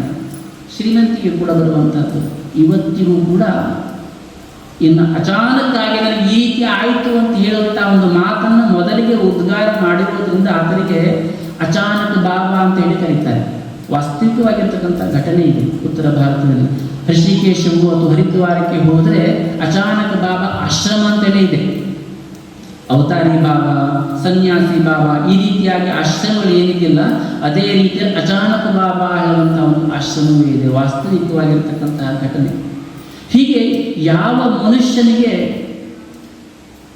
ಭಗವತಿಯಲ್ಲಿ ನಿನ್ನನ್ನು ಹೊರತುಪಡಿಸಿ ನನಗೆ ಮತ್ತಾರೂ ಇಲ್ಲ ಎನ್ನುವಂತಹ ಭಾವ ಆಳವಾಗಿ ಬಂದಿರ್ತದೆಯೋ ಆ ಸಂದರ್ಭದಲ್ಲಿ ಒಂದೇ ಒಂದು ಸರಿ ಆ ಭಗವತಿಯ ನಾಮವನ್ನು ಉಚ್ಚಾರ ಮಾಡಿದರೂ ಸಾಕು, ಭಗವತಿಯ ಸಾನ್ನಿಧ್ಯ, ಸಾಮೀಪ್ಯ, ಅನುಗ್ರಹ ಇರುವಂಥದ್ದು ಪ್ರಾಪ್ತವಾಗ್ತದೆ. ಆದರೆ ನಮ್ಮ ಮನಸ್ಸಿನಲ್ಲಿ ಮಾಮಕೋ, ಮರ್ಕಟೋ, ಮತ್ಸ್ಯೋ, ಮಕಾರ, ದಶಚಂಚಲ, ಈ ಪ್ರಪಂಚದ ವ್ಯವಸ್ಥೆಯಿಂದಾಗಿ, ಮಾಯಾ ಪ್ರಪಂಚದ ವ್ಯವಸ್ಥೆಯಿಂದಾಗಿ ಆ ರೀತಿಯಾಗಿರ್ತಕ್ಕಂಥ ಆಳವಾಗಿರ್ತಕ್ಕಂಥ ಭಕ್ತಿಯಲ್ಲಿ ನಮಗೆ ತೊಡ್ಕೊಳ್ಳಿಕ್ಕೆ ಸಾಧ್ಯವಾಗುವುದಿಲ್ಲ. ಕೋಟಿ ಸರಿ ನಾವು ನಾಮವನ್ನೇ ಸ್ಮರಣೆ ಮಾಡಬೇಕು ಅಂತಲ್ಲ, ಒಂದೇ ಸರಿ ಮಾಡಿದ್ರು ಕೂಡ ಆ ರೀತಿಯಾಗಿರ್ತಕ್ಕಂಥ ಜಾಗೃತ ಭಕ್ತಿ ಇದ್ದರೆ ಆ ಜಗನ್ಮಾತೆ ಹೇಳುವಂಥದ್ದು ಬಂದೇ ಬರ್ತಾಳೆ. ಕುಪುತ್ರೋ ಜಾಯೇತ ಕ್ವಚಿದಪಿ ಕುಮಾತಾನ ಭವತಿ. ಎಂದಿಗೂ ಮಕ್ಕಳ ಕೈಯನ್ನು ಖಂಡಿತವಾಗಿ ಬಿಡೋದಿಲ್ಲ. ಆದರೆ ನಾವು ಈ ರೀತಿಯಾಗಿರ್ತಕ್ಕಂಥ ಸತ್ಸಂಗವನ್ನು ಮಾಡುವಂಥದ್ದು, ಲಲಿತಾ ಸಹಸ್ರನಾಮಾದಿಗಳನ್ನು ಓದುವಂಥದ್ದು, ನಿರಂತರವಾಗಿ ನಾಮಸ್ಮರಣೆಗಳನ್ನು ಮಾಡುವಂಥದ್ದು, ಪೂಜೆಯನ್ನು ಮಾಡುವಂಥದ್ದು, ಇದೆಲ್ಲವನ್ನು ನಾವು ಯಾಕೆ ನಿರಂತರವಾಗಿ ಮಾಡ್ತಾ ಇರಬೇಕು ಅಂತ ಹೇಳಿದ್ರೆ, ಯಾವುದೋ ಒಂದು ಕ್ಷಣದಲ್ಲಿ ನಮಗೆ ಅಂತಹ ಅತ್ಯದ್ಭುತವಾಗಿರ್ತಕ್ಕಂಥ ಭಕ್ತಿ ಬಂದು ಜಗನ್ಮಾತೆಯ ಅನುಗ್ರಹವಾಯಿತು ಅಂತ ಹೇಳಿದ್ರೆ ಎಲ್ಲದೂ ಒಂದೇ ಕ್ಷಣದಲ್ಲಿ ಪ್ರಾಪ್ತವಾಗುವಂಥದ್ದು. ಭಗವತಿಯನ್ನು ಉಪಾಸನೆಯನ್ನು ಮಾಡಿ ಕೊನೆಯಲ್ಲಿ ಒಂದು ಭಕ್ತ ಕೇಳಿದಂತೆ ಅವನ ಜಗನ್ಮಾತೆಯಲ್ಲಿ ಉಪಾಸನೆ ಮಾಡಿದ ಮೇಲೆ ಜಗನ್ಮಾತೆ ಕೇಳಿದಂತೆ, ನಿನಗೆ ಈ ಮಾಯಾ ಪ್ರಪಂಚದ ಎಲ್ಲ ವ್ಯವಸ್ಥೆಗಳು ಬೇಕು, ನಾನು ಬೇಕು ಅಂತ ಕೇಳಿದಂತೆ ಆತನಲ್ಲಿ. ಆಗ ಆತ ಹೇಳ್ತಾನಂತೆ, ಇದೆರಡಕ್ಕೂ ವ್ಯತ್ಯಾಸವನ್ನು ಹೇಳು, ನನಗೆ ಆಯ್ಕೆ ಮಾಡಿಕೊಳ್ಳಿಕ್ಕೆ ಗೊತ್ತಾಗಬೇಕು ಅಂತೇಳಿ.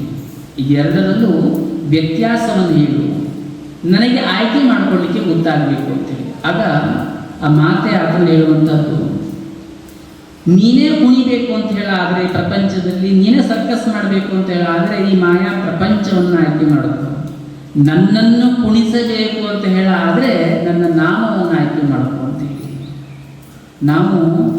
ನಾವು ಕುಣಿಯೋದಕ್ಕಿಂತ ಭಗವಂತನ ಕುಣಿಸುವಂಥ ವ್ಯವಸ್ಥೆಗೆ ಹೋಗಬೇಕು ಅಂತ ಹೇಳಾದರೆ ಲಲಿತಾ ಸಹಸ್ರನಾಮ ಒಂದೇ ಗತಿಯಾಗಿರ್ತಕ್ಕಂಥದ್ದು. ನನಗೆ ತುಂಬ ಹೆಮ್ಮೆ ಅನಿಸ್ತದೆ, ತುಂಬ ಖುಷಿ ಅನಿಸ್ತದೆ. ಯಾಕೆ ಅಂತಂದರೆ ಲಲಿತಾ ಸಹಸ್ರನಾಮದಲ್ಲೂ ಸರ್ವ ಸೌಭಾಗ್ಯದಾಯಕ ರೀತಿಯ ಲಲಿತಾ ಸಹಸ್ರ ಕೋಟಿ ಲಲಿತಾ ಸಹಸ್ರನಾಮ ಮಹಾಯಾಗ ಮಾಡುವಂತಹ ಭಾಗ್ಯವನ್ನು ಕರುಣಿಸತಕ್ಕಂಥದ್ದು ಭಗವಂತ ಎಂಬುದಾಗಿ. ಎಷ್ಟು ಮಂದಿ ಅದರಲ್ಲಿ ಪಾಲ್ಗೊಂಡು ಅದರ ಉಪಯೋಗವನ್ನು ತೆಗೆದುಕೊಳ್ತಾರೆ ಹೇಳುವಂಥದ್ದು ಬೇರೆ ಪ್ರಶ್ನೆಯಾಗಿರ್ತಕ್ಕಂಥದ್ದು. ಇದಾಗಲೇ ನಾವು ಶ್ರೀ ವಿದ್ಯಾ ಪ್ರತಿಷ್ಠಾನದಲ್ಲಿ ಈ ಸಂಕಲ್ಪವನ್ನು ಮಾಡಿ 5 ತಿಂಗಳು ಕಳೆದವು. ಪ್ರತ್ಯೇಕವಾಗಿರ್ತಕ್ಕಂತಹ ಸರ್ವ ಸೌಭಾಗ್ಯದಾಯಕ ವಿಧಾನವನ್ನು ಒಳಗೊಂಡಿರ್ತಕ್ಕಂಥ ಪುಸ್ತಕವನ್ನು ಪ್ರಕಟಣೆಯನ್ನು ಮಾಡಿ ಹೊರಗೆ ತಂದು 4 ತಿಂಗಳಾದವು. ಶ್ರೀ ವಿದ್ಯಾ ಉಪಾಸನೆಯಲ್ಲಿ ಸರ್ವಾಶಾ ಪರಿಪೂರಕ ಚಕ್ರ, ಶ್ರೀಚಕ್ರದಲ್ಲಿ ಸರ್ವಾಶಾ ಪರಿಪೂರ್ಣ ಚಕ್ರ, ಸರ್ವರೋಗಹರ ಚಕ್ರ, ಈ ರೀತಿಯಾಗಿರ್ತಕ್ಕಂಥ ಆವರಣಗಳಿರುವಂಥದ್ದು. ಅದರಲ್ಲಿ ಒಂದು ಸರ್ವ ಸೌಭಾಗ್ಯದಾಯಕ ಚಕ್ರ ಎಂಬುದಾಗಿ. ಆ ಸರ್ವ ಸೌಭಾಗ್ಯ ಹೇಳುವಂಥ ಶಬ್ದವೇ ಹೇಳುವಂಥದ್ದು ಭಗವತಿಯ ಸಂಪೂರ್ಣವಾಗಿರ್ತಕ್ಕಂಥ ಅನುಗ್ರಹ ಹೇಳುವಂಥದ್ದು ಪ್ರಾಪ್ತವಾಗಲಿಕ್ಕೆ ಸರ್ವ ಸೌಭಾಗ್ಯ ಬೇಕು. ಹಾಗಾಗಿ ಸರ್ವ ಸೌಭಾಗ್ಯದಾಯಕ ವಿಧಾನದಿಂದ ಈ ಪುಸ್ತಕವನ್ನು ಪ್ರಕಟ ಮಾಡಿ 4 ತಿಂಗಳವಾಗಿರ್ತಕ್ಕಂಥದ್ದು.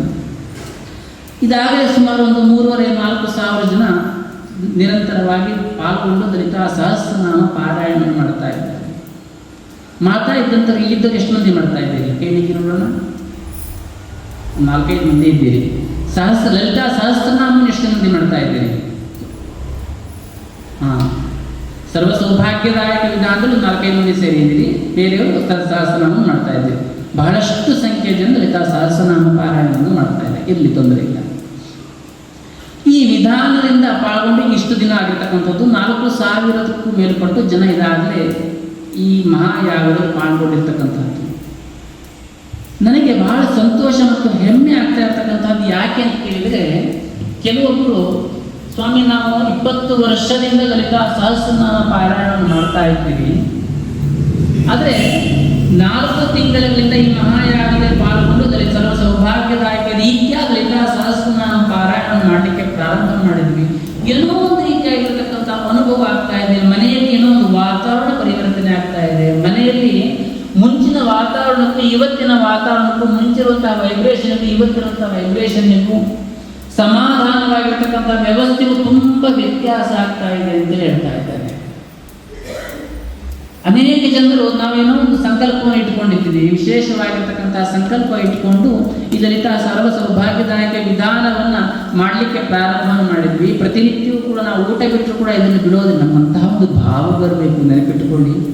ಇವತ್ತು ಓದಿದ್ವಿ, ನಾವೇ ಆಯಿತು ಅಂತ ಅರ್ಥ ಅಲ್ಲ. ಕೆಲವೊಬ್ಬರು ಇದ್ದಿರ್ತಾರೆ ಯಾವ ರೀತಿ ಅಂತಂದರೆ, ಪ್ರಾರಭ್ಯತೇನ ಖಲು ವಿಘ್ನ ಭಯೇನ ನಿಜೈ ಪ್ರಾರಭ್ಯ ವಿಘ್ನ ವಿಹಿತಾ ವಿರಮಂತಿ ಮಧ್ಯಾಹ ಎಂಬುದಾಗಿ ಹೇಳ್ತಾರೆ. ಕೆಲವು ಮಂದಿ ಇದ್ದಿರ್ತಾರೆ, ನಮ್ಮಂತೆಲ್ಲ ಆಗೋದಲ್ಲವರು, ಯಾರೋ ಅಲ್ಲಿ ಮಾಡ್ತಾ ಇರ್ತಾರೆ ಅಂತೇನು ಮಾಡಲಿಕ್ಕೆ ಹೋಗೋದಿಲ್ಲ, ಅಂತ ಸುದ್ದಿಗೆ ಹೋಗೋದಿಲ್ಲ. 2ನೇ ಕೆಟಗರಿ ಜನ ಇದ್ದಿರ್ತಾರೆ. ಪ್ರಾರಭ್ಯ ವಿಘ್ನ ವಿಹಿತಾಹ ವಿರಮಂತಿ ಮಧ್ಯಾಹ ಎಂಬುದಾಗಿರುತ್ತೆ. ಪ್ರಾರಂಭ ಮಾಡಿ ಈ ರೀತಿಯಾಗಿರ್ತಕ್ಕ ಉಪನ್ಯಾಸವನ್ನು ಸತ್ಸಂಗವನ್ನು ಕೇಳಿದಾಗ ನಾನು ಮಾಡಬೇಕು ಅಂತ ಒಂದು ಹಂಬಲ ಬರುತ್ತದೆ. ನಾನು ಆ ಜಗನ್ಮಾತೆ ಅನುಗ್ರಹವನ್ನು ಹೊಂದಬೇಕು, ಸಿದ್ಧಿಗಳನ್ನು ಹೊಂದಬೇಕು, ಸುಖ ಶಾಂತಿಯಿಂದ ನೆಮ್ಮದಿಯನ್ನು ಹೊಂದಬೇಕು, ಐಶ್ವರ್ಯವನ್ನು ಹೊಂದಬೇಕು, ಧನ ಕನಕಾದಿ ವಸ್ತು ವಾಹನ ನಂದಿನೇನೋ ಯೋಚನೆಗಳಿದೆ ಸಾಧನೆ ಮಾಡುವಂಥದ್ದು ಎಲ್ಲದೂ ನಾವು ಸಿದ್ಧಿಯನ್ನು ಹೊಂದಬೇಕು ಅನ್ನುವಂಥ ಇಚ್ಛೆಯನ್ನು ಹೊಂದಿ ಲಲಿತಾ ಸಹಸ್ರನಾಮನೋ ಇತ್ಯಾದಿಗಳನ್ನು ಪಾರಾಯಣ ಮಾಡಿ ಪ್ರಾರಂಭ ಮಾಡ್ತಾರೆ. 4-8 ದಿನ ಮಾಡ್ತಾರೆ. 6ನೇ ದಿವಸ ಬೇಜಾರು ಬರ್ತದೆ. 1 ವಾರ ಮಾಡ್ತಾರೆ, 7ನೇ ದಿವಸ ಬೇಜಾರು ಬರುತ್ತೆ, ಬಿಟ್ಬಿಡ್ತಾರೆ. ಈ 2ನೇ ಕೆಟಗರಿ ಜನ.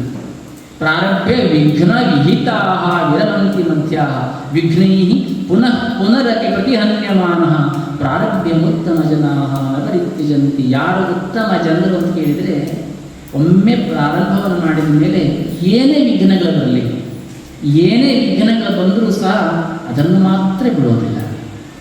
ಯಾರು ಇಂತಹ ಒಂದು ಅಚಲವಾಗಿರ್ತಕ್ಕಂತಹ ಭಕ್ತಿಯಿಂದ ಮಾಡ್ತಾರೋ ಅಂಥವರಿಗೆ ಖಂಡಿತವಾಗಿಯೂ ನಾನು ಆತ್ಮವಿಶ್ವಾಸದಿಂದ ಹೇಳಬಲ್ಲೆ, ಯಾವ ಸಂಕಲ್ಪವನ್ನು ಇಟ್ಟುಕೊಂಡು ಮಾಡ್ತಾ ಇದ್ದರೂ ಸಮಯ ಹಿಡಿಬೋದು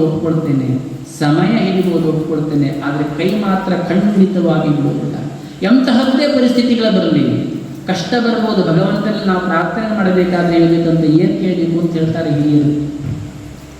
ಕಷ್ಟಗಳೇ ಕೊಡಬೇಡ ಅಂತೇಳಿ ಪ್ರಾರ್ಥನೆ ಮಾಡೋದಲ್ಲ, ಕಷ್ಟಗಳ ಬಂದರೂ ಕೂಡ ಎದುರಿಸುವಂತಹ ಸಾಮರ್ಥ್ಯವನ್ನು ಕೊಡುವಂತೀವಿ.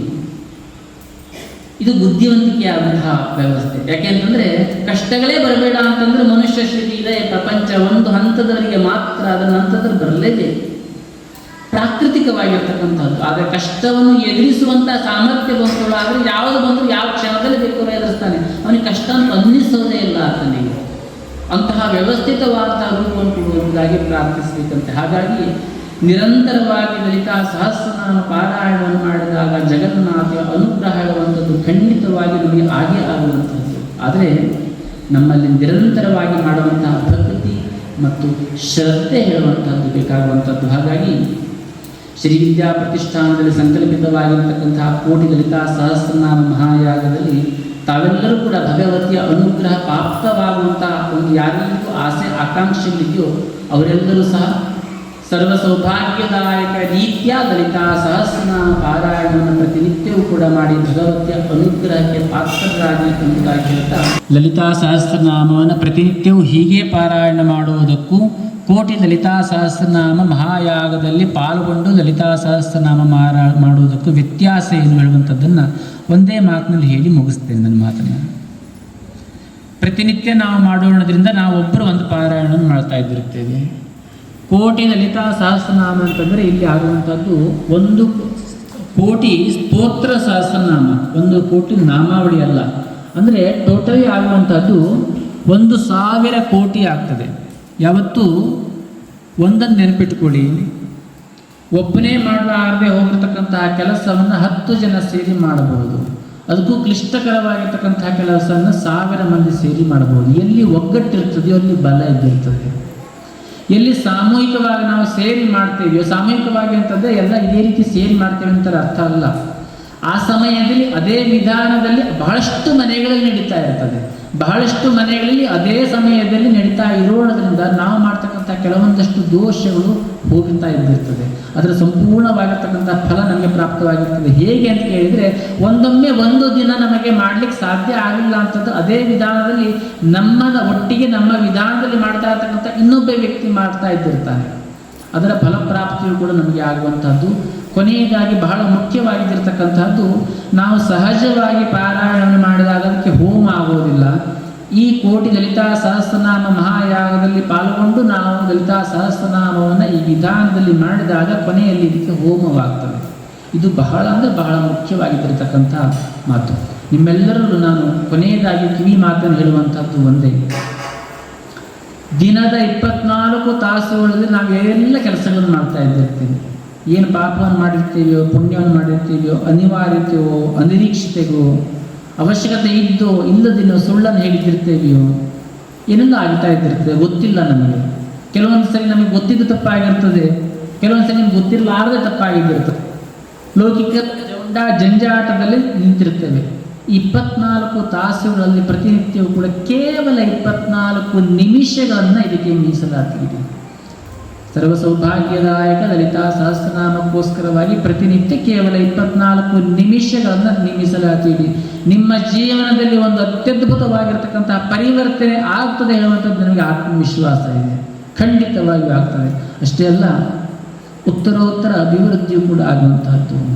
ನಮಗೆ ಈ ಪ್ರಪಂಚದ ವ್ಯವಸ್ಥೆ ಅಷ್ಟೇ ಅಲ್ಲ, ಎಲ್ಲವೂ ಕೂಡ ನಮಗೆ ಬೇಕು. ಅವೆಲ್ಲವೂ ಕೂಡ ಖಂಡಿತವಾಗಿ ಸಿದ್ಧಿಯಾಗುವುದರಲ್ಲಿ ಯಾವುದೇ ರೀತಿಯಾಗಿರ್ತಕ್ಕಂಥ ಸಂಶಯ ಇಲ್ಲ. ಹಾಗಾಗಿ 24 ತಾಸುಗಳಲ್ಲಿ 24 ನಿಮಿಷವನ್ನು ನಾನು ನನ್ನ ಆಧ್ಯಾತ್ಮಿಕ ಸಾಧನೆಗೆ, ನನ್ನ ಆತ್ಮೋನ್ನತಿಗೋಸ್ಕರವಾಗಿ, ಬೇರೆ ಯಾವುದೋಗೋಸ್ಕರವಾಗಿ ಅಲ್ಲ, ನನಗೋಸ್ಕರವಾಗಿ ಖಂಡಿತವಾಗಿ ಮಾಡೋದು ಬೇಡ. ನಮ್ಮ ಆತ್ಮೋದ್ಧಾರಕ್ಕಾಗಿ, ನನ್ನ ಉದ್ಧಾರಕ್ಕಾಗಿ, ನನ್ನ ಸಾಮರ್ಥ್ಯವನ್ನು ವೃದ್ಧಿಸಿಕೊಳ್ಳಿಕ್ಕೋಸ್ಕರವಾಗಿ ಆ ಭಗವಂತನ ಅನುಗ್ರಹ ನನಗೆ ಆಗಬೇಕು ಹೇಳುವಂಥ ಇಚ್ಛೆಯನ್ನು ಹೊಂದಿ 24 ತಾಸುಗಳಲ್ಲಿ ಕೇವಲ 24 ನಿಮಿಷಗಳನ್ನು ಇದಕ್ಕೆ ಮೀಸಲಾಗಿದೆ. ಆ ಭಗವಂತನ, ಆ ಭಗವತಿಯ ಅನುಗ್ರಹ ಹೇಳುವಂಥದ್ದು ಖಂಡಿತವಾಗಿಯೂ ಕೂಡ ನಿಮ್ಮೆಲ್ಲರ ಮೇಲೂ ಕೂಡ ಆಗ್ತದೆ ಎಂಬುದಾಗಿ ಹೇಳ್ತಾ, ತಾವೆಲ್ಲರೂ ಇವತ್ತು ಇಲ್ಲಿ ಬಂದು ಲಲಿತಾ ಸಹಸ್ರನಾಮ ಪಾರಾಯಣವನ್ನು ಮಾಡಿದ್ದೀರಿ. ಒಮ್ಮೆ ಶ್ರೀ ಕ್ಷೇತ್ರಕ್ಕೂ ಬಂದು ಭಗವತಿಯ ದರ್ಶನವನ್ನು ಪಡೆದು ಭಗವತಿಯ ಅನುಗ್ರಹಕ್ಕೆ ಪಾತ್ರರಾಗಿ ಎಂಬುದಾಗಿ ಹೇಳ್ತಾ, ಕೊನೆಯಲ್ಲಿ ಒಂದು ಚಿಕ್ಕ ಭಜನೆಯನ್ನು ಹೇಳ್ಕೊಡ್ತೀನಿ, ನಾಮಸ್ಮರಣೆಯನ್ನು ಎಲ್ಲರೂ ಸೇರಿ ಉಚ್ಚಕಂಠದಲ್ಲಿ ಸ್ವಚ್ಛವಾಗಿ ಗಟ್ಟಿಯಾಗಿ ಹೇಳಿ. ಆಗ ಭಗವತಿಗೆ ಕೇಳಬೇಕು ನಾವು ಹೇಳಿದ್ದೇವೆ ಅಂತೇಳಿ. ಹರ ಹರ ಲಲಿತೆ ಜಯ ಜಯ ಲಲಿತೆ,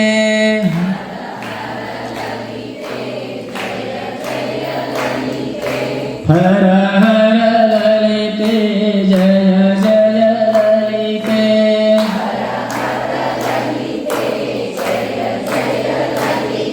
ಲಲಿತೆ ಜಯ ಜಯ ಲಲಿತೆ,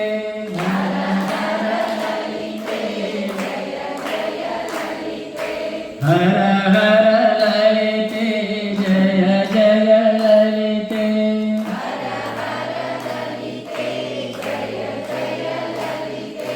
ಹರ ಹರ ಲಲಿತೆ ಜಯ ಜಯ ಲಲಿತೆ,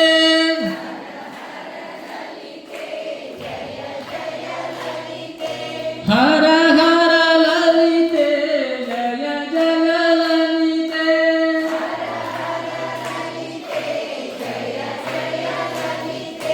ಹರ